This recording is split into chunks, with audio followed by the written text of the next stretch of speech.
I'm seriously upset. This is my home. It's been my home all my life. We had one riot in 1985, and for any community to suffer 2 riots in the space of a generation is deeply tragic. But my emphasis is on the 99% of young people and adults that did not participate in these riots, that don't stand for these riots,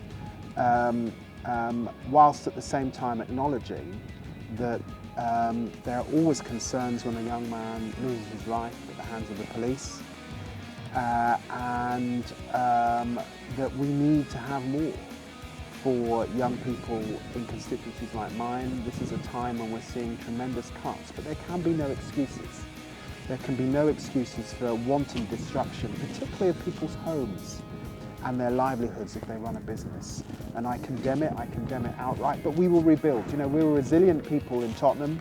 We will rebuild, we have to move forward, and the majority of the community is really pulling together to begin that rebuilding process.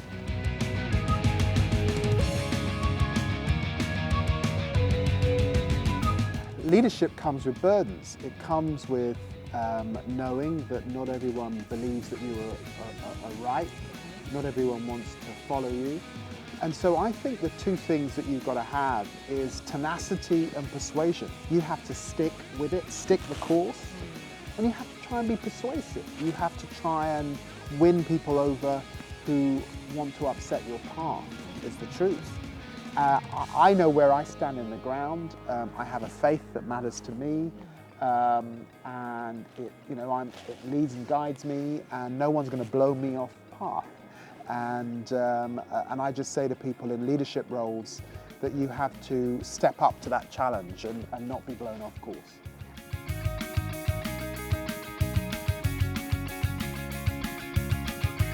There have been some real low moments where the nastiness sometimes of politics, the evil that's out there amongst people can get to you, or where you yourself do not perform to the best of your capabilities. That happens, of course. So there have been low moments, but there have been many, many more high moments for me personally, many, many more rewards. So the truth is, you can't live in the things that go wrong. You have to learn from the things that go wrong. And in life, whatever you're doing, if you have that disposition, you're going to be better off. You really are going to be better off if you can just turn around things that go wrong from time to time, recognizing that that's just life. Yeah?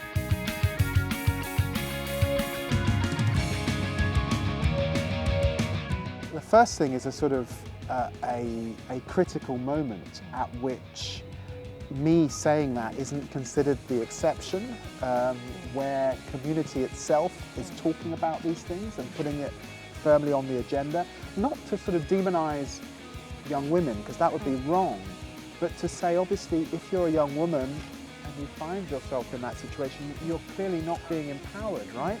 Yeah? And so this is a feminism issue. And to say that for men, young men, this is unacceptable. This, because actually it's misogynistic, and it's not conducive to the best way to raise children. So we have to challenge the notion. Community has to challenge the notion itself. Education is obviously a part of this, and the different elements in the community, voluntary sector, churches, all these things have to come together to make this understood as something that's really, really important. Because the other thing is, if a young woman's just raising a child on her own and the guy is not present and not being a father to their child, it's tough. And financially it's tough. You know, I'm not saying you stay together, but I'm saying you have to be a father.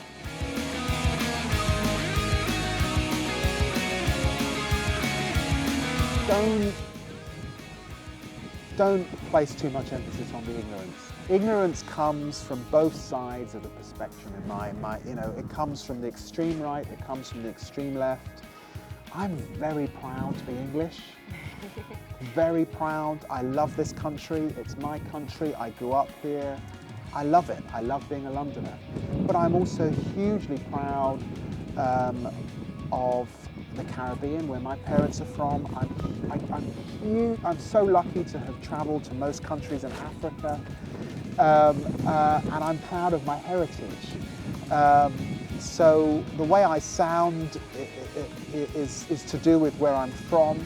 And actually, for the idiots that say stupid things like that, there are Brits that sound Scouse because they're from Liverpool.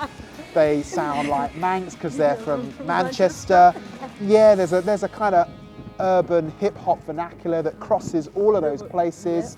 But do you know what? All of it amounts to being English. That is the rich tapestry that is this country. And you know, I've got a BBC English that I've been working on pretty hard since I was 16. And why is that? Because I wanted a certain kind of job. So let's get real here. Exactly. Yeah, let's get real.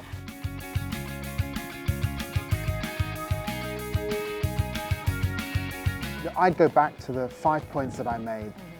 What are the ingredients of success? Education, employment, community, aspiration, and parenting.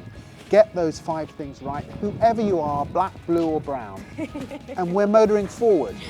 You don't always get all 5 of them right all at the same time, but you have to work on them and understanding it's not just about yourself, it's about, or indeed your family, it's about how you affect your community as well and move yourself forward.